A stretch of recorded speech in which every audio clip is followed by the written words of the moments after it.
This episode is brought to you in part by Catchpoint. Catchpoint is an internet performance monitoring platform that gives you visibility into everything that impacts your applications from the end user's perspective. Learn more at the break.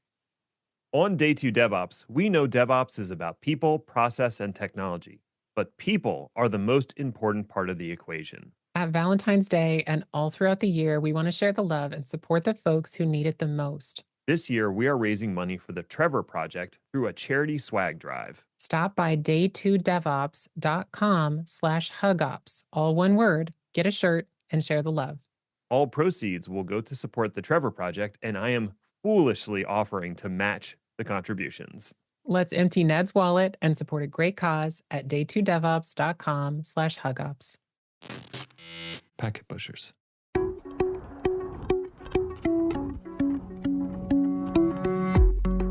Welcome to Day 2 DevOps, where the dev oops is in the details. I'm Kyler Middleton, and on Day 2 DevOps, we explore those details and how you can learn from the mistakes of others and build a solid DevOps practice on day 1 and beyond.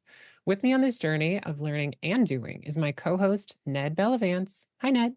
Hey, Kyler. Today's episode is really interesting because we get to dive into the topic of AI, but this time with an actual practical application. It's not just blowing smoke. We're going to talk about how AI affects the developer experience for open source tools, the absolute need for good documentation when you're writing open source code, and the importance of actually having a human in the loop when it comes to using AI and large language models. Guiding us through this AI stack are Welly, Siauw, a principal partner solutions architect at AWS, and Tyler Lynch, newly minted field CTO at HashiCorp, collaborated on this AI-based generative agentic tool to build documentation and examples of AWS's Terraform provider. Come learn what agentic means, first of all, as well as the AI and technical stack these two exceptional engineers use to solve this hugely scaled challenge, and how you can start doing it too. With no further ado, let's talk to Welly and Tyler.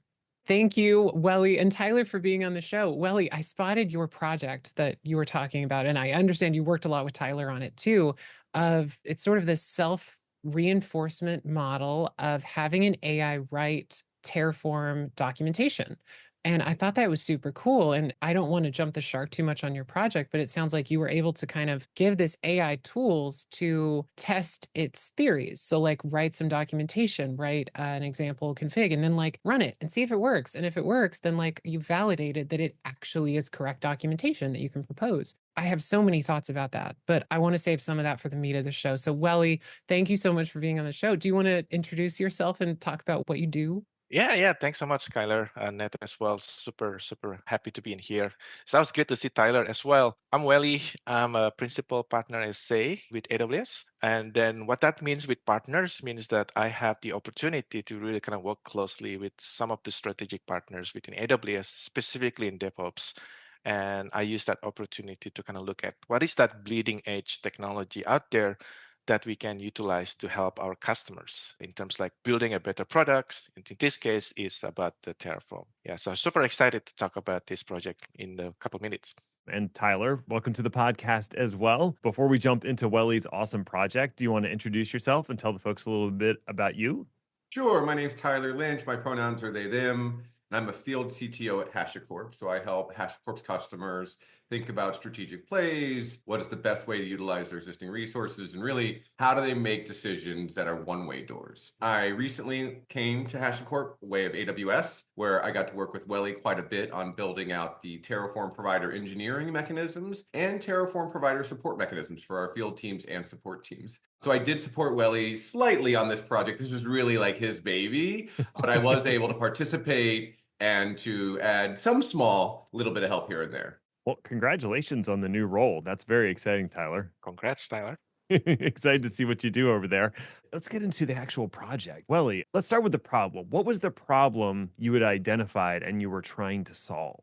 Yes. I like that. I always want to working backwards from the problem of the customers itself, right? Nat and maybe Kyler, you probably remember in 2021, we launched these services called Cloud Control API in AWS. Unlike other services, this is actually an API. It's not like an easy to instance, such as a service. It's not like another database. It's not another networking. It's actually like a common API that every other services in AWS can use. Which, if you remember, prior to that, if you want to launch EC2 instance, that's mean like you have to remember that's run instances. It's not create instances, it's run instances. A function is create functions. But if it's like a bucket, it's create bucket, for example. But this new Cloud Control API actually kind of give this common like an API control plane that every services is able to use. So that gets a lot of smart people in HashiCorp and AWS start to thinking about, hey, hang on a second, if we can do this, that means we can actually just somehow auto-generate the Terraform provider based off the schema of that resources and utilizing this common API. Sounds like a great idea. People start to play with this, start to kind of, come up with it. And in 2021, it's come up as a preview. And then we start looking at this actual adoption of the services. And me and Tyler has been looking at so many data points at the time. So look, there's a couple reasons why this is not as popular as the standard AWS provider. One is because it's still new, it's still in preview. The second part, we feel like, hey, there's no example at all because this is all auto-generated. The tool that's auto-generated today scan the schemas and generate the provider and doing it very, very well. But then there's no example of how you're actually using it. Whereas in some cases, it's very similar in terms like the schema attribute from the standard provider. But in many cases, it could be very, very different. And there's like the third analysis we did with Tyler about like how about the resource interactions and everything else. Kind of step that aside for a moment. But this is coming from that. Like if we don't have enough example, there's no people who come there to play with it. And there's no feedback loop to let us know what's going on with this provider. Real quick, it's also important to note with the standard Terraform provider that people use, the registry contains really good examples. And there's actually examples for different permutations of the resource under creation. So for RDS, you might find one that's like RDS basic, RDS with drive encryption, RDS with this. And that's what we were lacking. And we're hearing from customers that was lacking. They went to go look at the AWS CC provider and to use it. And while the resource and all the attributes were defined, there was no copy and pastable code. And that's really where people get started, is they copy, they paste, and they tweak to go. And so that was the problem that Welly set out to solve. Exactly. It's a catch-22, right? Like I can't go and explore it and start building the documentation because I can't get started. Exactly. That's like one of the friction point in here. We can solve that very easily. And because like me and Tyler, we have some engineering background, the first thing we try to do, let's write some code. Right. So let's go and then write some example for S3, some other services. So in 2022, I think we come up with about 100 resources. That's great. Okay, we're getting there. But when we look at the actual roadmap, like there's like 1,000 of resources that will be onboarded to Cloud Control APIs. Like, all right, so how many people we can put into this? There's actually a lot of people who wants to join the project, say, yeah, I want to try that, I want to learn, etc. But everybody has a daily job. This is not even my daily job. It's not even Tyler's daily job at the time. So like, we have to think big, right?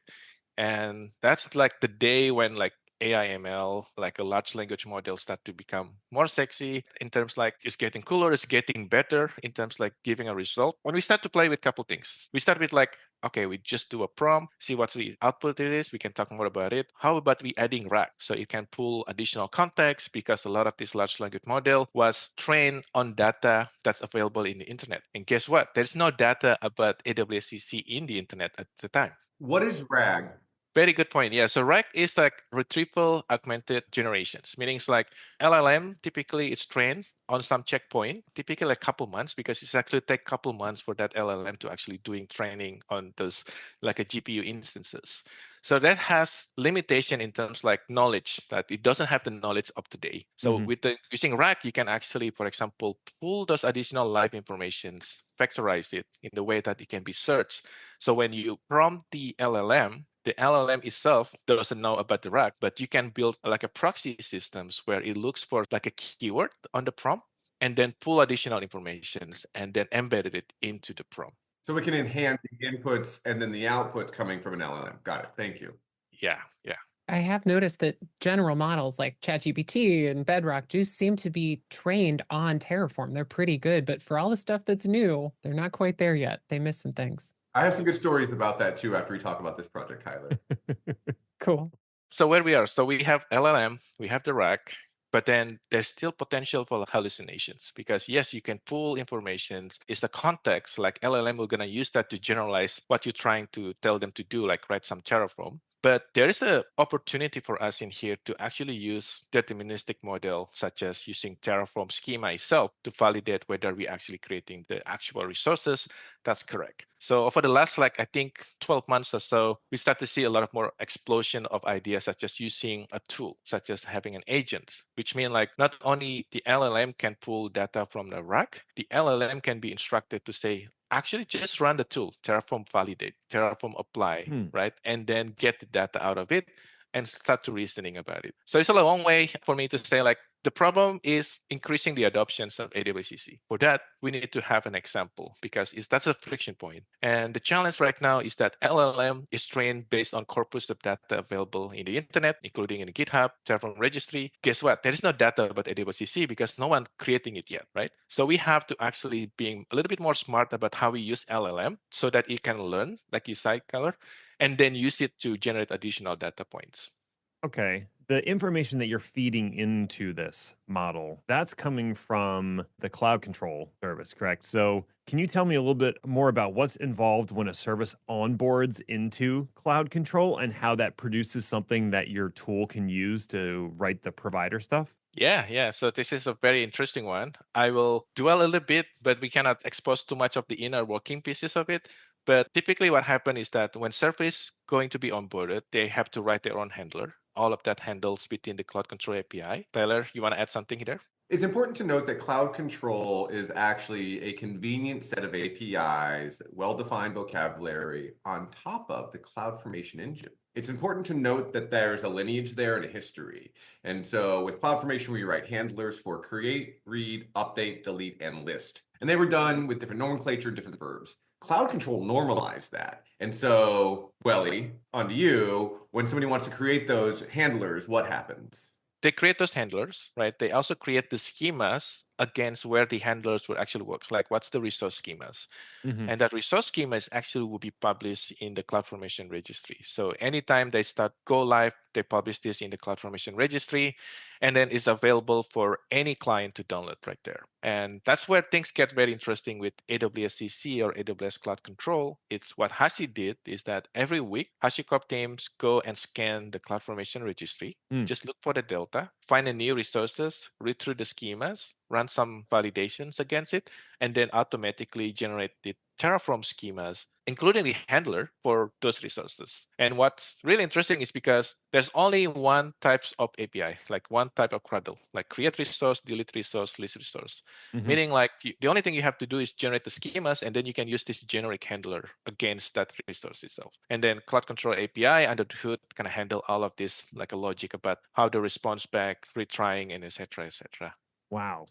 The create, read, update, destroy is commonly abbreviated as CRUD, just for context for listeners. When I saw someone create a Terraform CRUD IAM role, I was like, how dare you? I love Terraform. Don't you say Terraform CRUD to me again. You actually say CRUDL, create, read, update, delete, and list. List, yeah. What's really cool to me is that there's already an automation in place that is updating the AWS CC provider based off of the newly published schema changes or the changes that have been added to the CC service. So that part is already automated, and we don't have to get into the details of how that automation works. Ooh, but can we? But we absolutely can if you want to. I wasn't sure how top secret any of that is. It's all public information. And so it's important to note how AWS builds services and the APIs for those services. So there's a tool, and you can find it in AWS open source, called Smithy. Smithy is a canonical metadata data structure that talks about here's my attribute, here's the data structure,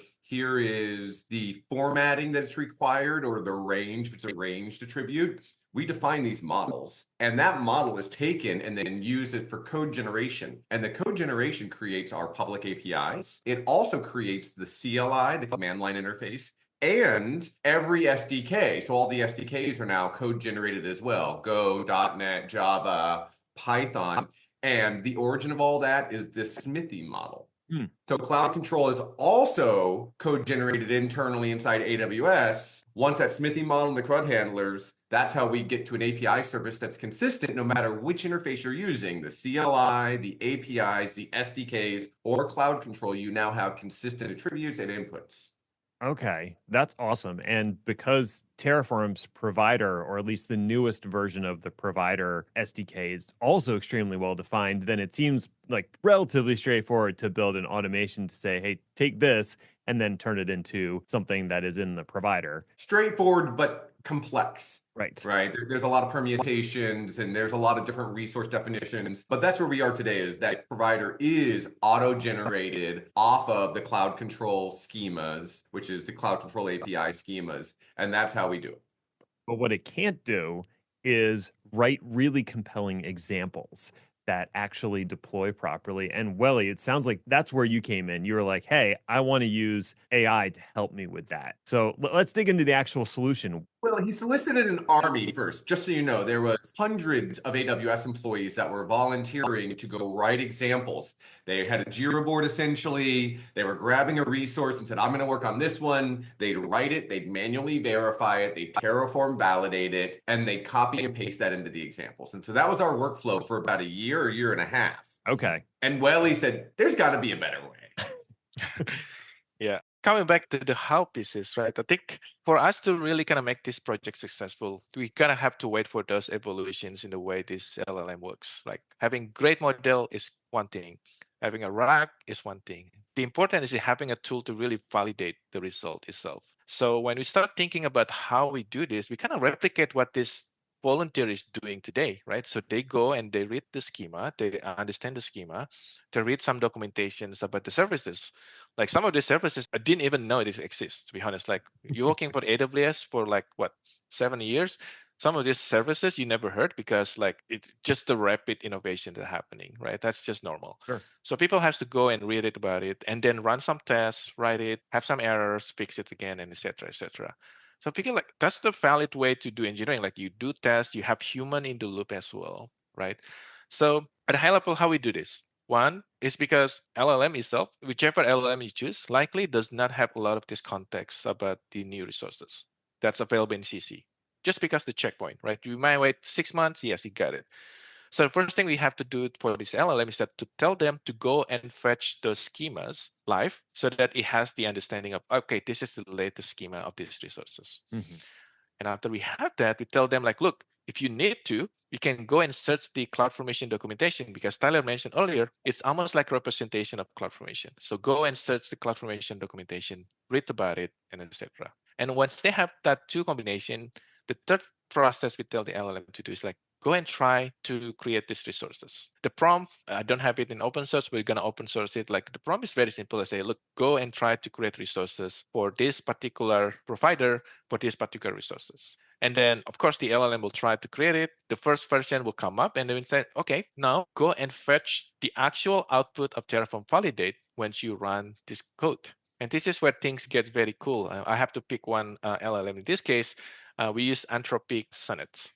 Anthropic comes with this idea of like you can actually let LLM use computer.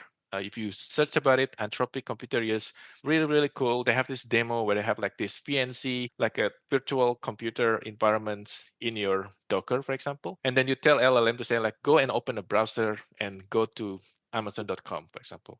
And then because it's a multi-model LLM, so you can understand like pictures, you can understand like instructions, and then you can go and then use the VNC to kind of move the cursor, click, and stuff like that. But under the hood, it also have other tools such as like you can run bash command, for example. So what we do is that, okay, we don't need that fancy screen, opening a browser and opening IDE. If I want to show this to board member, yeah, probably have that. But in reality, I just need a tool. I just need the LLM to actually make a call to Terraform. So we have this Docker containers that install Terraform in these safe environments. We say like, go and then put your code in here, run Terraform init, run Terraform validate, because that's the easiest way, right? So you just do validation against the schema, start to find an error, you fix it, and then you say, okay, then do Terraform plan and apply. So when you kind of get this LLM to kind of fit this like a historical data, say like the first prompt is I'm doing validate. I get some error, I fix it. And the next one, I'm going to run plan and apply. I found some error and I fixed it. This historical context, it's very big, right? It could be like a couple hundreds, like a word of lines and etc. Yeah. LLM today, we can pass like a couple hundred K of tokens. It's almost like a whole book, essentially. right? And that's very interesting for us because now the LLM can reason based on not only the knowledge that they have, not only from the fetch of data from the rack, such as like schema itself, but I can also look at the historical error that it made. Say, oh, I did this, it didn't work because the schema attribute is wrong, I fix it. And then I run Terraform apply and say, well, actually, no, I cannot do this because I need to create VPC. And then it start to kind of building that. It's essentially like the other resources beyond just the, for example, Kubernetes cluster. And to me, that's really interesting. I've seen that like, wow, okay, you can do that.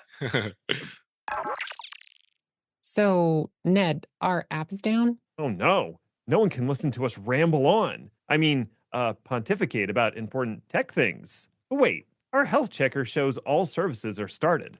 I mean, I guess the app is up, but our users can't get to it. Which brings up a great philosophical question. Is the app still up if no one can reach it?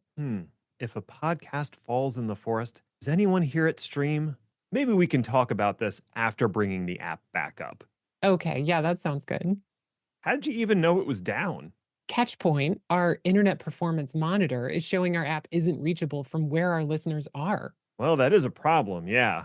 We could have kept screaming into the void and never have known. And you, dear listener, don't have to scream into the void alone either. Catchpoint is observability for your internet stack, just like application performance monitoring is observability for your application stack. And they do it with telemetry from their large, diverse observability network. If that sounds useful to you, check them out on catchpoint.com/DevOps. And thanks to Catchpoint for saving the show today. Now back to the episode.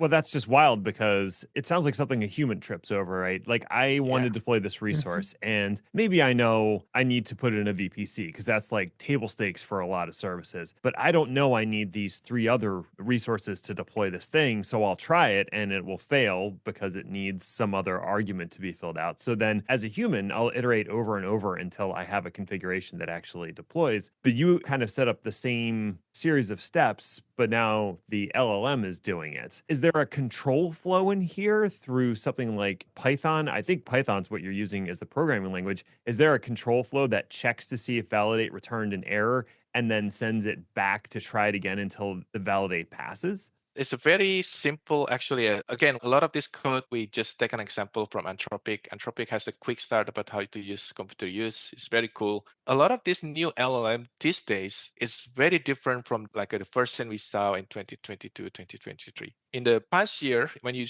making a call to LLM, typically you just have a prompt and it responds. Yeah, okay, you can do that. But these days, a lot of this LLM actually has this format to say, send a prompt as the user, and here's my response as an assistant. And beyond that, you can also say like, as assistants, I also have response from the tool, for example. So this is like a checking point within the actual response itself. So LLM these days is actually responding back like in the API rather than just a wall of text, right? Because in the past, you have to say like, okay, stop word is assistant or something like that. But these days, it's become an API. So this means like when we say as the user, I want to create the resources, the assistants start to kind of create the, okay, I'm going to need to do this, and this. When you call a tool, for example, it's actually going to make a marking in the API response to say, hey, this is the output from the tool. And then it's actually kind of give a result like this output is either true or false in terms like, did I get like a exit 0 or I get exit 1? And what's the error message of that? So we can just use the like this very simple while in the loop in Python to say like wait until I get the final output, which is coming from assistant. So we don't even care how the assistant used the tool. We just tell like assistant, here's your output. I want to see the end result from you as an assistant as well, that you say this result is completed. And then we just put like 5 minutes or maybe like 10 minutes loop. You know, some resources like EKS cluster, it takes time, right? You cannot blame the LLM, like it's actually waiting, like don't blame me when I'm waiting, right? So for some resources, we have to just add additional timeout. But it's surprisingly very kind of like interacting with human. It's like, I give you a task, you go figure out, you get 10 minutes, but I'm just waiting for you to come back to me and say, yeah, I'm done. And then we just move to the next phase. It's wild how that exactly replicates my own sort of methodology for building something. I just like copy and paste something from the Terraform docs and I run it and it has an error. And then like, you know, you do that 50 times until it succeeds and you're like, oh, I'm a genius now. I've succeeded. It sounds like you have replicated my exact workflow with this agentic model? And is this technically agentic? This is a very futuristic sounding word, but maybe you could help define that for us. Yeah. Agentic, I'm sure Tyler also have a different definition of this. This is like the new hype word that come out like there. A lot of people say, oh, we built agentic workflow. I think the truest form of agentic is that I just give a task like create resource X in this provider and don't give anything else, right? And then you build another LLM on the other side that basically, has orchestration of prompts and everything else to get there, right? But then the end users that basically use this solution basically just say, like, I want this resource to be created in this provider. You figure out, come back to me in like a couple hours or come back to me in a couple minutes. That's how it works, right? But then the agent itself, which is like, if you look at it from the outside, like it's very cool things, right? But inside of it is just like still orchestration of like calling this LLM, get the response, do something else, and et cetera, right? But then the idea is that you don't see that. Like for the end users, I just see there's an agent in here that I can call. Here's the thing, like one side, there's an LLM in here that has to call the agent, right? For this LLM to understand how to call this agent, you also have to give some description. So this agent has to have a very good descriptions like, hey, I'm a smart agent that can create resources for this and this. You can call me if you need X, for example, right? So you gotta have to kind of keep that interaction almost like human nature, like in the language, right? So that the LLM itself in here can think, oh yeah, if I have to create resources for CC, then I will call this other agent in here, and that agent has another LLM to figure out how to do it with it.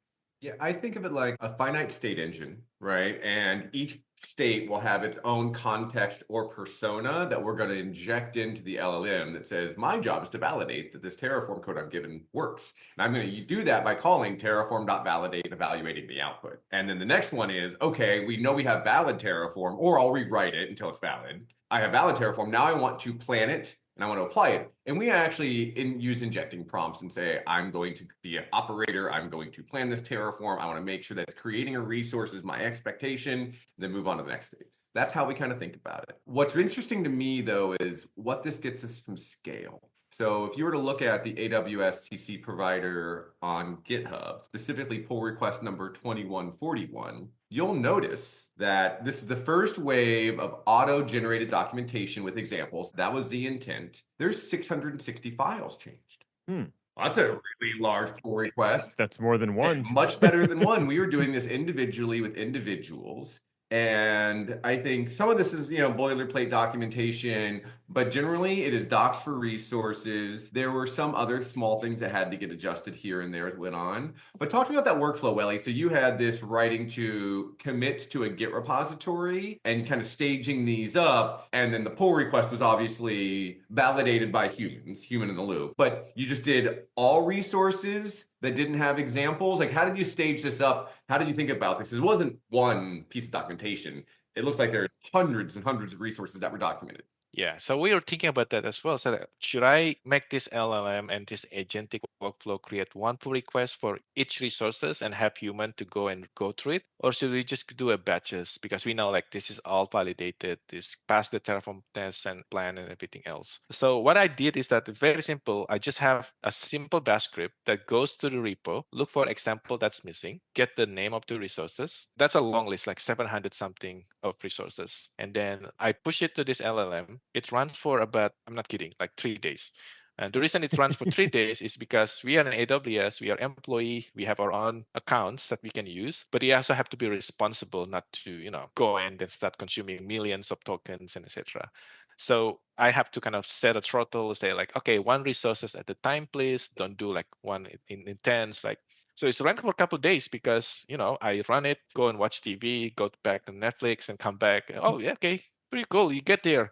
And we keep doing that. The new my code's compiling, right? Yes. My model's running. Don't worry about it. I'm taking a lunch. Exactly. It's similar to that. And then at some point, it generates everything. I got the main TF files and everything else, but it's not there yet. The reason is because in example, you probably don't have to put like what's the Terraform version you're using, the provider configurations, and a lot of that. So we have another LLM agents in here that what it does is actually it's reviewing the previous one, right? And this is where things get interesting because LLM sometimes can get like too much into the mission and it forgets the surrounding part. So Hmm. in some of the example, what we've seen is like, I'm going to create these resources for, say, EKS cluster. Okay. That one is very complex, like it has to have VPC and et cetera, et cetera. As part of the problem, I'm actually telling, hey, as much as you can, use another AWS CC resources so that the resource example looks complete, everything using CC. It's not always possible, right? And Tyler can comment on this. Some resources you have to have the dependency with standard provider. But as we kind of keep going in the loop for like a couple minutes, sometimes it kind of loses attention. So the cluster is created using CC, but the surrounding VPC and everything else, I'm not kidding. Sometimes it's using Terraform provider, and the other times it's trying to do like a local exec, for example. Oh, okay. It gets wild, right? So we have another LLM in here say, like, look, there's potential that this example in here is not following best practice. So we say, like, critique this resource, find where it can use AWS CC, remove resources that doesn't make sense, like why are you using local exec, and a lot of this anti-pattern essentially. So we have another LLM that kind of just doing a critique, right? Because yes, you can tell LLM in here to kind of get the things done, how to be applied, but the result may still looks bad, right? Because why are you using local exec? Well, there's another provider in here to use. So we have that. And we call that LLM as a judge. Yep. So that's a separate instance and persona of an LLM where I say you're evaluating the outputs. They should all be in AWS Cloud Control Terraform provider parlance, no shell scripts, no Python, no CLI commands. Right. Please validate this is correct. Would you be using the same model to do that? Would it also be using Claude and Sonnet, or would you potentially hand that off to a different model that might be better at that interpretation? I like that. We today just using the same model because I didn't build the library to choose a different model. Maybe you should have feature flag to do that. But exactly right, because certain tasks is actually cheaper to be done by another model. That one I'd probably use Claude Haiku for. Yes. Because it's so much less expensive. Mm-hmm. Yeah. Hey, Willie, can we ask you honestly? So you did this, you did a couple hundred resources, it looks like. What did this cost AWS just from an inference, not from an engineering? Happy to talk about your input there, but was it $10,000? Was it $100,000? What did it cost you to go build this? So actually, I was kind of like curious on that as well. Like I told you, like I leave it for 3 days running, but I was coming back and look at my bills, like and look at my CloudWatch dashboards and everything else. I think at the end of that 3 days marathon, right, and it's a lot of data processing and everything else as well. It's about like $400. $400? Like American dollars? American dollars. That's staggering. Wow. Wow. I think we're all shocked. I was shocked as well. You said earlier that you had a whole team and people volunteering to write this documentation. So we're talking about hundreds or thousands of person hours to do this work. And engineers ain't cheap, you know? Mm-hmm. So I don't even want to take a guess at what the hourly rate is for an engineer, but it's probably going to be in the neighborhood of $400. So significant. So the comparison of hundreds of engineers spending hours working on this documentation or $400 for one model run is wild. Even if you have someone who has to spot check and be that human in the middle, you have saved tremendous amount of time and effort on the parts of engineers doing work that is not necessarily... It's table stakes. Yeah. Yes. You can have a relatively newer engineer write this documentation, even if they've never had Terraform experience, as long as they can read an API doc, they can go build this and then go Terraform validate, Terraform plan, Terraform apply. But even at the lowest level of an engineer, straight out of college, that's a significant compensation package. And so when Welly talks about 400, and that's public pricing, is that's what we see in our AWS accounts. We only see the public pricing. Mm-hmm. So $400. Now, there was probably a significant amount of engineering effort too. You probably put in 6 weeks, 10 weeks worth of engineering effort to build this, Welly? Actually, it's smaller than that, to be honest. Like this is during the whole holiday time, right? People don't ping me for provider requests because everyone is going to holiday. It's like, okay, what am I gonna do? Like, what's the purpose of my life when people not slacking me on the Amazon Slack about the requests? It's like, okay, I gotta find something else to do. So the actual script that we built, it actually takes just like 2 nights, basically. Did you build that script using Gen AI, like a coding assistant?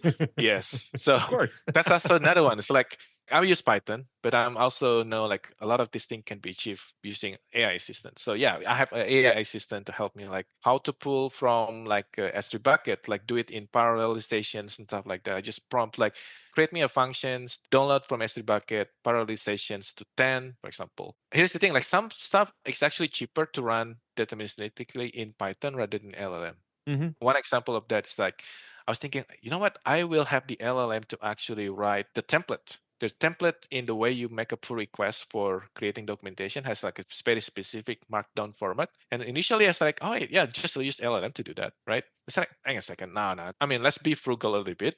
And then it just take like another AI assistant and he said like, go and write a script that just inject this template in here in Python. It's like it's 2 seconds, boom, you get it, right?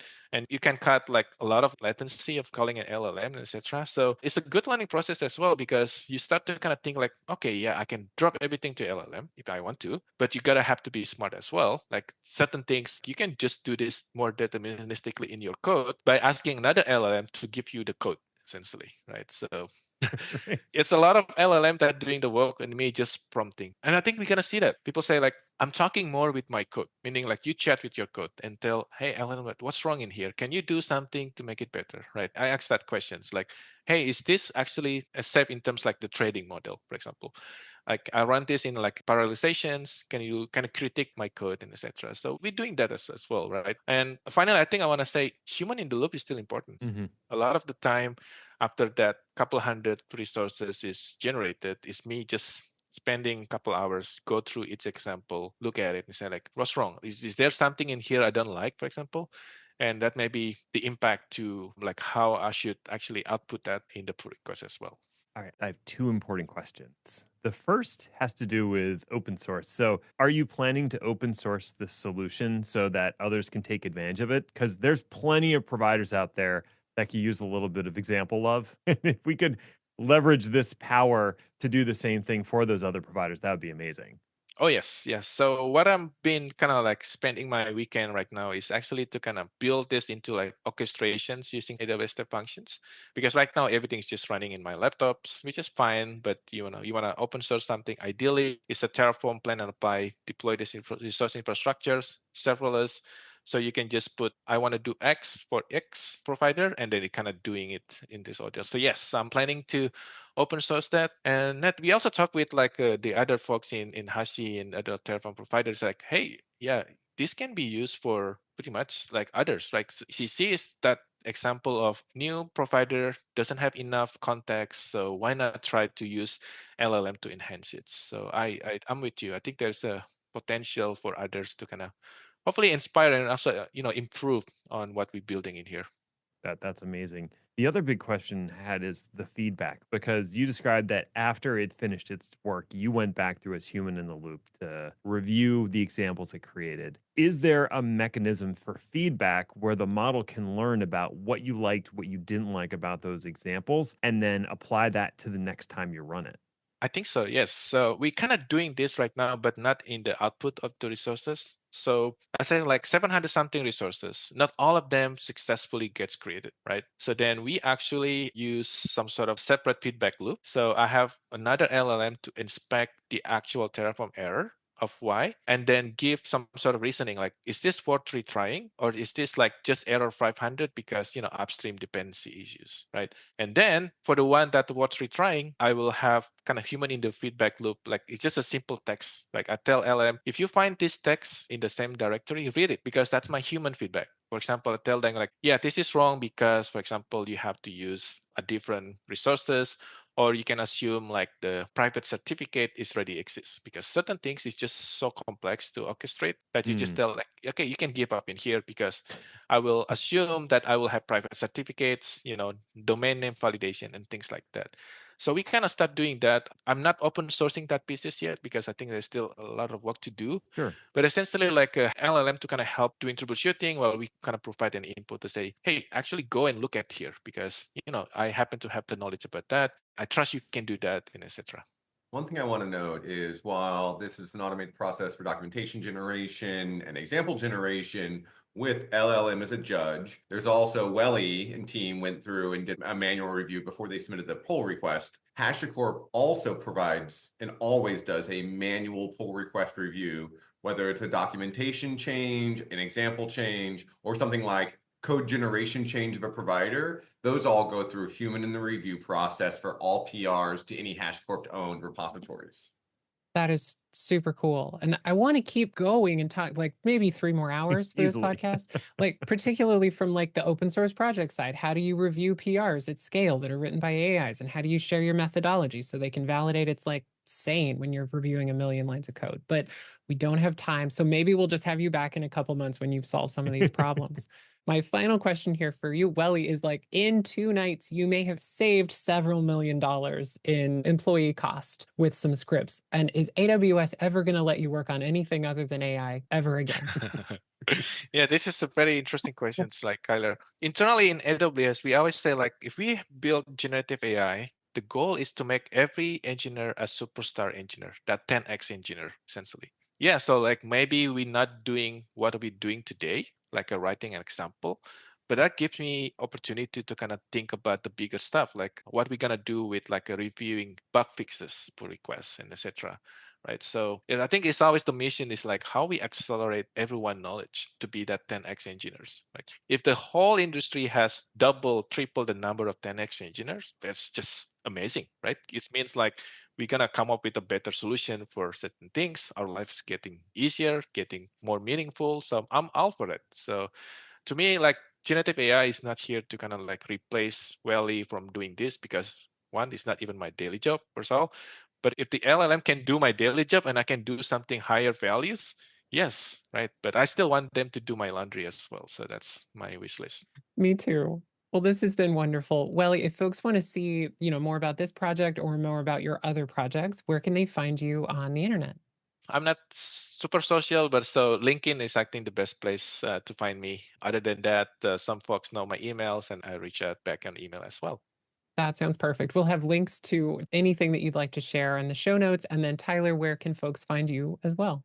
Primarily, you can find me on LinkedIn. I do respond to email as well, but generally I'm very active on LinkedIn. Sometimes I read a lot of dev.to. I never read Reddit. I've just never actually been on it. And AWS repos. You can find me. I will respond to answers.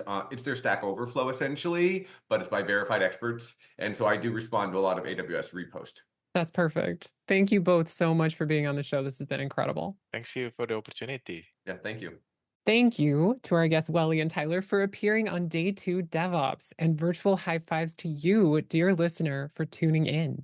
If you have suggestions for future shows, we would love to hear them. Really, we would. Hit either of us up on LinkedIn or send some feedback via packetpushers.net/follow-up. You can find me, Kyler Middleton, blogging over on letsdodevops.com, and my stupendous co-host, Ned Bellavance, at nedinthecloud.com. And we're both very, very active on LinkedIn. Our family members miss us. Stop by and say hello. If you like engineering-oriented shows like this one, visit packetpushers.net/subscribe. All of our podcasts, newsletters, and websites are there. It's all nerdy content designed for your professional career development. In particular, check out the recently launched In is for Networking show. Ethan Banks and Holly Metlisky take things back to basics, like what is a VLAN and what's inside a packet. If you're a DevOps engineer who missed out on Networking 101, this show will bring you up to speed. Until next time, just remember that doing DevOps is awesome, and so are you.